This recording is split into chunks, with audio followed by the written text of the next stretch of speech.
روشال جو ابھی بھی ٹہلتے اپنے شوہر کا ہی سوچ رہی تھی۔ آپ کا خیال ہم اپنے دل اور دماغ سے نکال ہی نہیں سکتے نواب جی۔ کیا کریں، یہ معصوم دل آپ کے عشق میں گرفتار ہو چکا ہے۔ اس دل کو بس آپ کے قریب ہی رہنا منظور ہے۔ کوئی نہیں، آنے والا وقت اگر خدا نے مجھے آپ کا بچہ دیا اس کے ساتھ گزار دوں گی۔ وہ تو اپنی ماں کی محبت کرے گا نا، اس کی محبت میں آپ ہی کی جھلک ہوگی۔ پتہ نہیں کیوں آج کل طبیعت عجیب سی لگ رہی تھی۔ اس نے اپنا سینہ مسلا تھا، دل خراب سا ہو رہا تھا، اپنی ہی سوچوں میں گم چلتی جا رہی تھی کہ ایک دم روشال کسی سے ٹکرائی۔ آؤچ!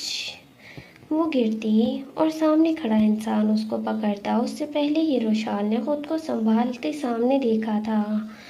اس کا منہ کھلا کا کھلا ہی رہ گیا تھا، آنسو رخسار پر گرے تھے۔ سہیل، آپ؟ روشال؟ سہیل بھی روشال کو بھیگی آنکھوں سے دیکھ رہا تھا۔ کتنے مہینوں بعد یہ حسین چہرہ دیکھا تھا، وہ بھی اتنے قریب سے۔ آپ یہاں؟ وہ اتنا ہی بولی تھی۔ کیسی ہو تم؟ کیسے میرے رشتے سے نکل کر کسی اور کی ہو سکتی ہو؟ سہیل نے جلتے دل کے ساتھ سوال کیا تھا۔ آخر روشال اپنے آپ کو سنبھالتے بولی، دیکھیں سہیل، آپ کا مجھ سے یہ سوال کرنے کا حق نہیں بنتا۔ اب میں کسی کی بیوی، کسی کی عزت اور امانت ہوں۔ چھوٹی سی روشال جانتی تھی کہ نکاح کا رشتہ کتنا مضبوط اور پاک ہوتا ہے۔ بے شک وہ اپنے نواب جی سے بہت ناراض تھی، لیکن وہ ان کی وفادار تھی۔ روشال، کب تک اس نواب کی دوسری بیوی بن کر رہو گی تم؟ چلو میرے ساتھ، یہ سب چھوڑ دو۔ سہیل نے التجا کی تھی اپنی محبت کے آگے۔ پاگل ہیں آپ، میں بیوی ہوں ان کی، کیسی باتیں کر رہے ہیں آپ؟ روشال نے بھیگے لہجے میں بولا تھا۔ جانتا ہوں تم اس نواب کی دوسری بیوی ہو۔ پلیز روشال، اس رشتے میں تم کو وہ محبت اور احترام کبھی نہیں ملے گا جو رباب بیوی کا ہے۔ تم میرے ساتھ چلو، تم مجھے ہر حال میں قبول ہو۔ روشال جو چپ چاپ حیرانگی سے سہیل کی باتیں سن رہی تھی، وہ کوئی اور جواب دیتی کہ ایک دم رباب کی آواز آئی تھی پیچھے سے۔ روشال، تم میرے ڈرائیور کے ساتھ یہاں کیا کر رہی ہو؟ رباب کی آواز سنتے روشال اور سہیل نے سامنے دیکھا، جہاں سے رباب اپنے انداز میں ان کی طرف چلتی آ رہی تھی۔ پاس آئی۔ کیا ہو رہا ہے یہاں؟ رباب نے سہیل کی طرف دیکھتے روشال کو شکی نظر سے دیکھا تھا۔ روشال جو گھبرائی ہوئی تھی کہ کہیں رباب بیوی کچھ غلط مطلب نہ لے جائیں، روشال کچھ ٹوٹا پھوٹا بولتی کہ ایک دم سہیل بول پڑا، وہ بیوی جی، میں یہ پیچھے سے کچھ پودے اٹھانے آیا تھا اور چھوٹی بیوی بس یہاں ٹہل رہی تھی۔ روشال نے سہیل کی طرف دیکھا تھا نم آنکھوں سے۔ رباب کچھ اور بولتی اس سے پہلے ہی اس کا فون بجنے لگا۔ نمبر دیکھتے رباب نے جلدی سے فائل سہیل کو دی۔ یہ علیان کو آفس دے آؤ، وہ بھول گئے ہیں، یہ بولتے تیزی سے اندر کی طرف بڑھ گئی تھی۔ وہیں روشال سہیل کو دیکھتی نم آنکھوں سے اندر چلی گئی۔ روشال، کیسے تمہیں بتاؤں کہ میں تم سے کتنی محبت کرتا ہوں؟ اس کی آنکھوں سے آنسو گرے تھے۔ ارے کیا مسئلہ ہے، ابھی نہیں مل سکتی؟ رباب فون میں دبی دبی آواز میں چیختے ہوئے بولی تھی۔ نہیں آ سکتی نا، ابھی میرے شوہر کا سارا وقت میرا ہے اور رات کو ان کو میں ہی چاہیے ہوتی ہوں۔ کیا رات کو کیوں؟ نمرا سے میں نے بولا تھا کہ تمہیں بول دے اب ہم نہیں ملیں گے۔ پھر کل ملتے ہیں، رکھتی ہوں فون ابھی۔ رباب نے فون رکھتے ماتھا سہلاتے زور کا سانس لیا تھا۔ رات کو جب نواب آلیان علی خان حویلی پہنچے، اپنی گاڑی سے اترتے، اپنی آف وائٹ شال جھٹکتے مین ہال کی طرف بڑھے۔ اس وقت وہ نیوی رنگ کی شلوار قمیض میں تھے اور بہت ہی خوبرو اور شاندار لگ رہے تھے۔ آج ان کا کسی قیمت میں بھی اپنی چھوٹی بیگم سے بات کرنے کا ارادہ تھا۔ وہ جانتے تھے کہ اس وقت وہ کہاں ملیں گی۔ اگر وہ سیدھا اپنے کمرے میں جاتے تو شاید ہی رباب ان کو صبح تک چھوڑتی، کیونکہ وقت کے ساتھ ساتھ رباب کی خواہشات بڑھنے لگی تھیں۔ وہ چاہتی تھی کہ نواب عالیان اس کو بستر پر بھرپور خوش رکھیں، اور نواب عالیان بھی کبھی اس کو ادھورا نہیں چھوڑتے تھے۔ پھر بھی رباب اکثر ان کو بولتی تھی کہ ان میں پہلے والی بات نہیں رہی۔ بستر پر رباب بہت ہی زیادہ بے باک تھی اور عالیان خان کی بھرپور جنونیت چاہتی تھی۔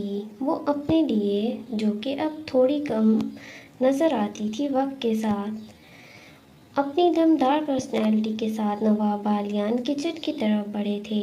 سامنے ہی کچن سلیب کے پاس روشال کو دیکھتے ان کی آنکھوں میں سکون اترا تھا۔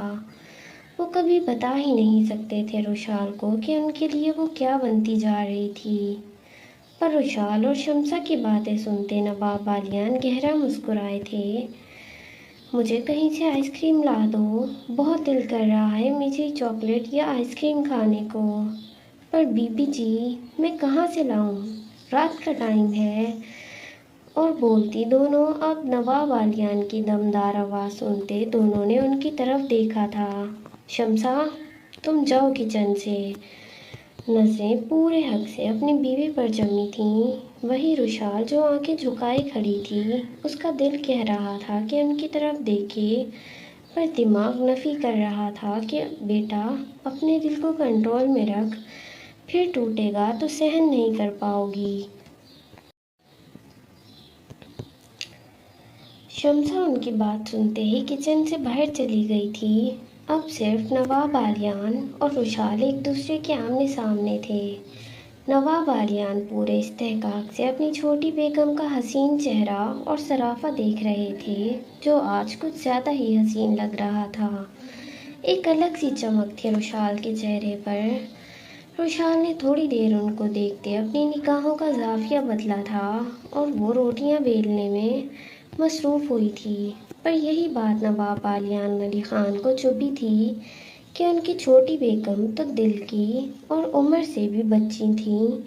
جب جب وہ پہلے آتے تھے، یا تو وہ چہکتی تھی یا شرم سے لاٹ پڑ جاتی تھی، پر اب وہ ان کے آنے پر مصروف ہی ہو جاتی تھی۔ نواب عالیان پھر سے اپنی شال جھٹکتے، دروازہ لاک کرتے اپنی چھوٹی بیگم کی طرف بڑھے تھے۔ آج وہ ہر حالت میں اپنی چھوٹی بیگم سے بات کرنے کا ارادہ رکھتے تھے، لیکن پیار سے۔ روشال جو اس وقت پٹھانی شیشوں والی ریڈ فراک میں تھی، جس پر اس نے بہت ہی خوبصورت نیٹ کا باریک دوپٹہ گلے میں ڈال رکھا تھا، لمبے خوبصورت بال کھلے اس کی بل کھاتی نازک کمر پر پڑے تھے، ہاتھوں میں لال کانچ کی چوڑیاں اور تازی مہندی لگی ہوئی تھی۔ نواب عالیان کے نام کی پازیب نہیں پہنی تھی۔ نواب عالیان کو پسند نہیں تھا کہ اس کے خوبصورت چھنکار کی آواز ان کے علاوہ بھی کوئی اور سنے۔ انہوں نے روشال کے پیچھے آتے اس کو اپنی بھاؤں میں بھرا تھا۔ ایک دم روشال کی آواز نکلی تھی۔ نواب عالیان بے قراری میں اس کے لمبے گھنے بالوں کو ایک طرف کرتے اس کی فراک کی پچھلی دوڑی دانتوں سے کھولتے اپنے آگ جیسے ہونٹ وہاں رکھ گئے تھے۔ اب آواز کی جگہ روشال کی سسکی نکلی تھی۔ نواب عالیان کا یہ عمل تھا ہی اتنا فوراً کہ وہ کچھ بول ہی نہیں سکی تھی۔ نواب عالیان کے لب بے باکی سے روشال کی پچھلی گردن اور پشت پر سفر کر رہے تھے۔ وہ اپنا آگ جیسا لمس اس کی پشت پر رکھ کے فراک کی ایک ایک ڈوری دانتوں سے کھولتے جا رہی تھی اور اپنا آگ جیسا لمس نشانات کے ساتھ اس کی خوبصورت دودھیا پشت پر چھوڑتے جا رہے تھے۔ روشال نے بولنے کی بھرپور کوشش کی، پر نواب عالیان کی شدت اس کی کمر پر اتنی زیادہ تھی کہ وہ بس کچن سلیب کو پکڑتے اب سسکیاں لے رہی تھی۔ نواب عالیان آنکھوں سے اس کو پیچھے سے دیکھتے اس کی دودھیا پشت پر لب رکھتے نیچے بیٹھتے چلے جا رہے تھے۔ روشال جو اپنا سر پیچھے گرا رہی تھی، آنکھیں بند کیے ہوئے، اب نواب عالیان پیچھے سے اس کے حساس حصے سے لپٹ رہے تھے اور وہاں اپنا گیلا لمس منہ کے ذریعے چھوڑ رہے تھے۔ ایک دم روشال نے ہاتھ نواب بالیان کے بالوں پر رکھتے انہیں روکنا چاہا۔ سنیں، بس کریں۔ وہ چھوٹی سی روشال گہری سانسیں لیتے بولی تھی۔ یہ سنتے نواب بالیان اپنی زبان کی نوک پھیرتے اوپر آئے تھے اور فراک کے اندر سے اس کی ریڈ باریک نیٹ کا بہت ہی خوبصورت پردے کو کھینچا تھا۔ وہ تڑپ کر بولی، سنیں، ہم کچن میں ہیں، کوئی آ جائے گا۔ روشال نے علیان خان کی بے باکی پر بند باندھنے کے لیے بولا تھا۔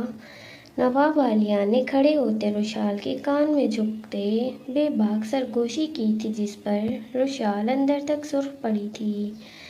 میری پسند کا بلیک کیوں نہیں پہنا؟ وہ بھی جو میں نے پسند کیا تھا۔ چلو کوئی نہیں، یہ بھی اچھا ہے اور زیادہ اٹریکٹیو ہے۔ ویسے خوب سجایا ہے اندر تک اپنے آپ کو۔ دل کر رہا ہے اسی سلیب پر بٹھا کر آپ کے نازک بدن کے اندر گھل جاؤں۔ یہ بولتے روشال کی پھر کان کی لو کو کاٹا تھا بے دردی سے۔ روشال سسکتے ہوئے مڑی تھی۔ سنیں، نہیں نا؟ روشال اب کی بار نظریں جھکا کر بول گئی تھی لیکن اس کے نرم ملائم سیارے انار بنے تھے جن کو دیکھتے نواب بالیان گہرا مسکرائے تھے۔ اب روشال کا بکھرا سراپا نواب بالیان کو اور زیادہ بے خود کر رہا تھا۔ کیوں نہ کروں یہ گستاخیاں، جب یہ حویلی بھی میری، یہ کچن بھی میرا اور اس کچن میں کھڑی لڑکی بھی میری، بلکہ میری بیوی ہے، میری حق ملکیت میں ہو۔ کہیں بھی چھو سکتا ہوں میں تمہیں، دیکھ سکتا ہوں، تم پر شدتیں ڈھا کر تمہاری روح میں بھی اتر سکتا ہوں۔ نہ تم مجھے روک سکتی ہو اور نہ ہی میں خود اپنے آپ کو۔ یہ بولتے روشال کو اس کی کمر سے پکڑ کر اپنے کسرتی سینے سے لگایا تھا۔ روشال نے یہ سب سنتے نظریں جھکائی تھیں اور آنکھوں میں آنسو بھی آئے تھے۔ مقابل کے یہ انداز تو بہت بار دیکھے تھے غربت کے لمحات میں، جس طرح نواب بالیان اس پر شدت ڈھاتے جیسے اس کے بدن میں اترتے تھے۔ وہ چھوٹی سی روشال کو بھی ان کا طلبگار بنا چاہتے تھے۔ اب بھی روشال ان کو اپنے اندر بھرپور محسوس کرتی تھی لیکن جب سے انہوں نے اس کی محبت کو ٹھکرایا تھا وہ جان گئی تھی کہ وہ اپنے شوہر کی غربت میں ان کی ضرورت، ان کے بچے کی ماں تو بن سکتی تھی لیکن کبھی ان کی محبت نہیں بن سکتی تھی۔ اب 17 سال کے روشال کی بس یہی خواہش تھی کہ جو محبت شاید اس کو کبھی اپنے شوہر سے نہیں مل پائے وہ اپنے بچے سے مل جائے۔ آخر ہوگا تو وہ نواب بالیان کی نشانی، ان کا انش ہی۔ آپ کی نظر جھکانا چھوٹی بیگم، یہ ادائیں مجھے اور پاگل کر دیتی ہیں۔ ایک 32 سال کا مرد ایک 17 سال کی کم عمر لڑکی کی غربت میں سب کچھ بھول جاتا ہے۔ یہ سنتے روشال نے اپنے آنسو اندر نگلے تھے۔ اب وہ اپنے آنسو اپنے شوہر کے آگے ظاہر کر کے ان کو بے مول نہیں کرنا چاہتی تھی۔ سنیں، مجھے روٹیاں بنانی ہیں۔ ویسے بھی آپ کا یہ ہفتہ رباب بیگم کا ہے۔ وہ اتنا سا ہی بولی تھی کہ نواب بالیان اس کو دیوار پر پن کرتے اپنے ہاتھ سے اس کا گلا نیچے کرتے اس کی نازک گہرائیوں میں نشان دیتے ہوئے پیچھے ہوئے اور روشال کا چہرہ پکڑتے اس کے عارض پر دانت گاڑ گئے تھے۔ میں جب بھی آؤں تمہارے پاس تو مجھے روک نہیں سکتی چھوٹی بیگم، میری مرضی کہ میں جس مرضی کے قریب جاؤں۔ ابھی تمہارے پاس ہوں، تم کوئی غیر نہیں، میری بیوی ہو۔ روشال نے یہ سنتے شکوہ کن نگاہوں سے انہیں دیکھا تھا۔ مقابل اس کے جذبات سمجھ ہی نہیں پا رہا تھا۔ وہ کیا چاہتی تھی ان سے؟ فقط ان کی محبت، بس۔ اور یہ کیا رویہ چل رہا ہے تمہارا روشال؟ چپ چپ کیوں رہنے لگی ہو تم؟ بولو۔ وہ غصے سے بولے تھے لیکن آواز پھر بھی دھیمی رکھی تھی۔ وہ جانتے تھے کہ ان کی چھوٹی سی بیوی واقعی بہت چھوٹی تھی۔ میں کب چپ ہوں، کرتی تو ہوں آپ سے بات اور اپنے سارے حق بھی ادا کرتی ہوں۔ اور کیا چاہتے ہیں آپ ایک دوسری بیوی سے؟ لیکن ویسے نہیں کرتی نا، بولو۔ کچھ برا لگا ہے تمہیں، یا میں اس دن زیادہ غصہ ہو گیا تھا؟ لیکن میری چھوٹی بیگم، آپ نے بھی تو اپنے شوہر کو غصہ دلانے والے کام کیے تھے، کیسے بول گئی تھی کسی کا نام بھی؟ یہ بولتے نواب بالیان کی آنکھوں میں پھر سے خون اترا تھا۔ وہ معاف کر دیں نواب جی، وہ اتنا سب بول کر آنسو ضبط کرتے رخ پلٹ گئی تھی۔ اب نواب بالیان نے گہرا سانس لیتے اپنے بالوں میں ہاتھ پھیرا تھا، پر اپنی چھوٹی بیگم کا موڈ ٹھیک کرنے کے لیے بولے۔ چھوٹی بیگم رخ پھر سے اپنی طرف کیا اور تھوڑی سے پکڑ کر روتی ہوئی روشال کا چہرہ اوپر کیا تھا۔ آئس کریم کھانی ہے؟ روشال نے معصومیت سے ہاں میں سر ہلایا تھا۔ پھر مجھے بولنا تھا نا، جب آپ کا شوہر ہے تو آپ کو کسی کو بھی بولنے کی ضرورت نہیں ہے، سنا آپ نے؟ وہ پیار والے انداز میں ڈپٹتے ہوئے بولے تھے۔ جی، اب ہلکا سا تو مسکرا دے بیگم، یہ بولتے روشال کو سینے سے لگاتے اس کی پچھلی ڈوریاں باندھی تھیں اور اپنی چھوٹی بیگم کا چاند سا چمکتا چہرہ دیکھا تھا۔ مسکرائے نا چھوٹی بیگم۔ روشال اپنے شوہر کے کہنے پر ہلکا سا مسکرائی تھی۔ اپنے شوہر کے کسی حکم یا بات کی وہ کبھی نافرمانی نہیں کر سکتی تھی، وہ اتنی زیادہ تابع دار تھی اپنے مزاج خدا کی۔ میں جاتا ہوں اور آپ کے لیے آئس کریم لے کر آتا ہوں، ٹھیک ہے؟ یہ بولتے روشال کے ماتھے پر وہ بوسہ دے گئے تھے۔ روشال بس ہاں میں سر ہلا گئی تھی، اور ایسا کرتے وہ اتنی معصوم لگ رہی تھی کہ نواب بالیان کی آنکھوں میں پھر سے خمار اترا تھا۔ نواب علی اس کی گردن پر پھر سے جھکنے لگے تھے کہ ایک دم رباب کچن کا دروازہ کھول کر اندر آئی تھی۔ آلیان، وہ اتنا ہی بولی تھی اور سامنے کا منظر دیکھ کر شوق میں رہ گئی تھی۔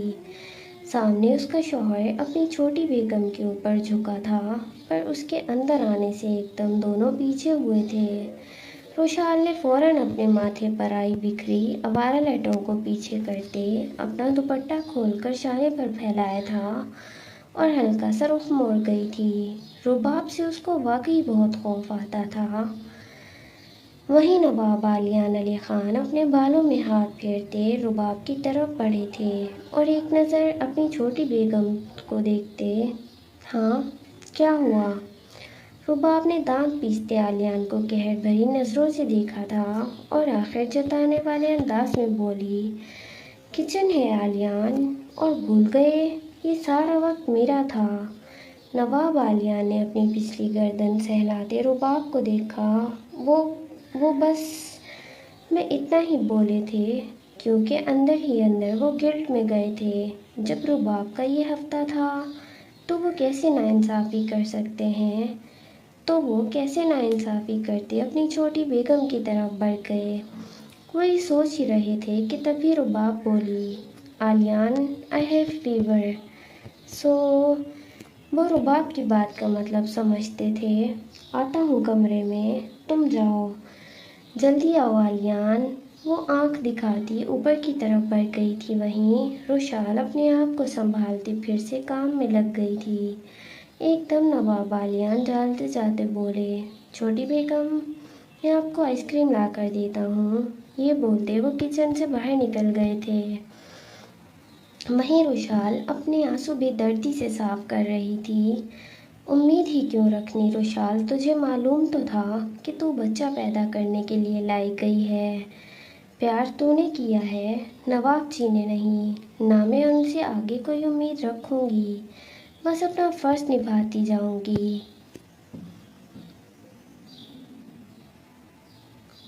رات کے 3 بج گئے تھے۔ روشال ابھی بھی نواب بالیان کا انتظار کر رہی تھی کہ کب وہ آئس کریم لائیں اور کب وہ کھائے، لیکن ابھی تک ان کا کوئی پتہ نہیں تھا۔ کیا کریں ہم؟ ایک ہماری کریونگ بڑھتی جا رہی ہے، پتہ نہیں کیوں اتنا دل کر رہا ہے آئس کریم کھانے کو۔ کوئی ہے بھی نہیں ہمارے پاس، اور نواب جی بھی نہیں آئے ابھی تک۔ روشال بیڈ سے اتری اور اچھی طرح دوپٹہ لیتے نواب بالیان کے کمرے کی طرف بڑھی۔ آئس کریم کا پوچھنے کے ساتھ ساتھ ان کو نواب بالیان کی بھی فکر ہوئی تھی کہ شاید وہ ابھی تک باہر تھے اور گھر نہیں آئے تھے۔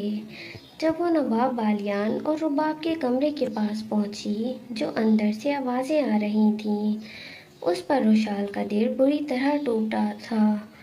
صاف پتہ لگ رہا تھا کہ اس کا شوہر اپنی پہلی بیگم کی غربت میں تھا۔ وہ آوازیں سنتے روشال سے کھڑا نہیں ہوا گیا اور ساتھ ہی اس کا دل بہت بری طرح متلی ہوئی تھی۔ وہ روتے ہوئے منہ پر ہاتھ رکھتے کمرے کی طرف بھاگی اور سیدھا واش روم میں جاتے بیسن میں جھک کر وامٹ کرنے لگی۔ کافی دیر بعد گہری سانسیں بھرتے اس نے منہ پر پانی ڈالتے نم آنکھوں سے اپنے آپ کو شیشے میں دیکھا تھا اور روتے ہوئے آنسو پوچھے تھے۔ دل پر ہاتھ رکھتے وہ واش روم کی دیوار کے ساتھ لگی زمین پر بیٹھتی چلی گئی۔ آپ بہت گندے ہیں نواب جی، نہیں دیکھا جا رہا مجھ سے یہ سب۔ کیوں خدا، کیوں مجھے ایسے انسان کے ساتھ رشتے میں باندھا جو پہلے ہی کسی اور کا تھا؟ باندھا تو باندھا، لیکن میرے دل میں اس انسان کے لیے عشق بھی ڈال دیا۔ اب کیسے جیوں گی میں اللہ جی؟ یہ بولتے وہ پھوٹ پھوٹ کر روتی تھی۔ کیا کرتی؟ روشال چھوٹی سی تھی اور اس کے شوہر کے علاوہ اس کا تھا ہی کون؟ ایک دم نواب بالیان کی آنکھ کھلی، یہ بولتے کہ روشال۔ انہوں نے ہلکا سا اٹھتے اپنا سینہ مسلا تھا اور وہ پسینے میں ڈوبے تھے۔ What the hell! یہ کیسا خواب تھا؟ میری روشال مجھ سے دور بھاگتے رو رہی تھی۔ یہ سوچ رہے تھے کہ ان کی نظر اپنے سینے پر پڑی جہاں رباب الٹی ان کے اوپر پڑی ہوئی تھی۔ دونوں کے نیچے کمبل تھا، بس اس وقت دونوں ایک جیسے غیر حالت میں تھے۔ جب رباب کو ہلکا سا بھی بخار ہوتا تھا تو نواب بالیان ایسے ہی اس کی روح کا حصہ بنتے، اس پر شدت ڈھاتے، اس کا بخار اپنی گرمی دے کر اتارتے اور رباب کو بھی ان سب میں مزہ آتا تھا۔ نواب بالیان کی اب نگاہ گھڑی پر گئی جہاں رات کے 4 بج رہے تھے اور ساتھ ہی ان کو یاد آیا تھا کہ روشال کو آئس کریم لا کر دینی تھی۔ Damn, shit, how can I forget this? کیسے بھول گیا میں؟ انہوں نے رباب کو بڑے ہی آرام سے اپنے اوپر سے ہٹاتے اس کو اس کی سائڈ پر لٹایا تھا اور اچھی طرح سے اس پر کمبل دیتے نیچے سے اپنی چیزیں اٹھاتے وہ شاور لینے چلے گئے تھے۔